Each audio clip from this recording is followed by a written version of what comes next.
Mas Kris Nogososro Sabu Inten itu Kris Nogososro yang lu 11 ya. Jadi intinya pertanyaannya seperti itu ya. Nah, apakah benar seperti itu? Nanti Rahayu, Rahayu, Rahayu. Ketemu lagi dengan saya Teddy Wahyono di channel tempat mengenal keris dan pusaka Nusantara lainnya dengan akal sehat dan hati terbuka. Nah, kali ini saya akan membahas jadi tentang nama keris ya, yaitu tentang Nogososro Sabu Inten. Karena beberapa hari yang lalu itu ada beberapa temen ya yang nanya ya. Jadi, Mas, keris Nogososro Sabu Inten itu keris Nogososro yang lu 11 ya. Jadi intinya pertanyaannya seperti itu ya. Nah, apakah benar seperti itu? Nanti akan kita bahas ya, dan kita lihat ke belakang. Kira-kira nama Nogososro Sabu Inten itu munculnya dari mana? Nah, sebelum saya bahas, buat teman-teman yang belum subscribe, silahkan subscribe dulu biar tidak ketinggalan informasi dari channel ini. Nah, sebenarnya kalau kita bicara keris, terutama waktu kita kecil dulu ya, waktu saya SMP, SMA, mungkin ada beberapa keris yang terkenal ya. Kayak keris Bugandring, Nogososro, tapi biasanya ada gandengannya Nogososro Sabu Inten kayak gitu ya. Nah, sampai saat ini jadi masih banyak yang istilahnya memahami bahwa keris Nogososro Sabu Inten itu adalah satu keris ya.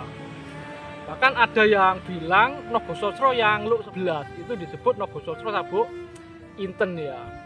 Sebenarnya untuk dapur Nogososro ya Nogososro sendiri ya, seperti gambar di samping saya itu ya. Nah, itu biasanya memang lu 13, ada juga yang lu 11. Kalau di buku ensiklopedi keris, biasanya kalau untuk menyebut Nogososro yang lu 11 ya ditambahkan kata lu 11-nya ya. Jadi Nogososro lu 11 kayak gitu ya.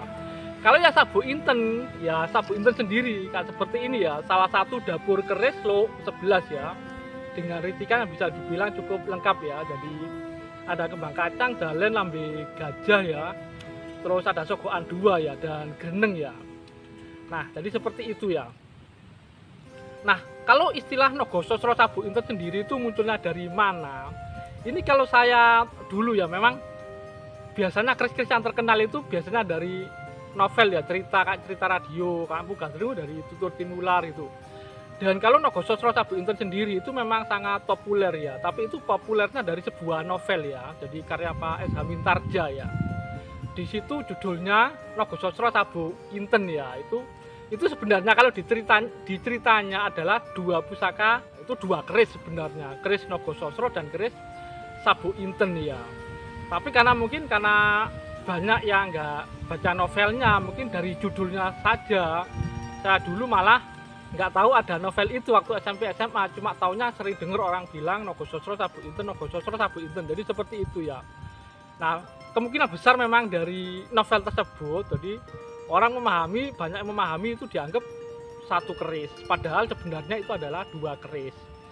Nogososro itu ya yang dapurnya, terus ricikannya, bentuknya, gandanya ya seperti itu, ada naganya itu ya, yang sisik banyak itu ya, sisiknya jujur banyak. Kalau Sabu Inten ya Sabu Inten seperti ini, jadi seperti itu ya. Mungkin itu bisa menjawab pertanyaan dari beberapa temen yang kapan hari sempat nanya ya, yang bilang saya masih baru sih mas, nggak tahu, cuman sering ada yang bilang Nogososro Sabu Inten itu Nogososro lu 11. Jadi seperti itu ya, jadi penyebutannya kalau dari ensiklopedi keris dan di beberapa literatur, untuk yang Nogososro lu 11 ya disebut Nogososro lu 11 gitu aja ya. Kalau yang lu 13 biasanya disebut Nogososro gitu aja. Nah, kalau Sabu Inten ya Sabu Inten sendiri. Jadi sekali lagi itu kalau dari beberapa literatur itu adalah dua keris. Bahkan di novelnya sendiri yang terkenal itu, yang Nogososro Sabu Inten, itu sebenarnya adalah dua keris juga ya. Benang merah cerita Nogososro Sabu Inten ini adalah kisah Maisa Jenar yang dikenal juga dengan nama Rangga Tohjaya, seorang perwira Kesultanan Demak yang mengembara mencari sepasang keris pusaka yang hilang, Kiai Nogososro dan Sabu Inten. Ini mengambil setting waktu pada saat periode pemerintahan Sultan Trenggono di Kesultanan Demak. Nah, mungkin itu saja dari saya, semoga bermanfaat dan jangan lupa untuk like dan subscribe-nya. Be alaming asuwung tan kerem karamean ingkang sifat winisesa wus mulih mula mulanira. berwatak dalam dunia hening, tidak suka keramaian, yang bersifat kuasa dan menguasai sudah kembali kepada asal muasalnya.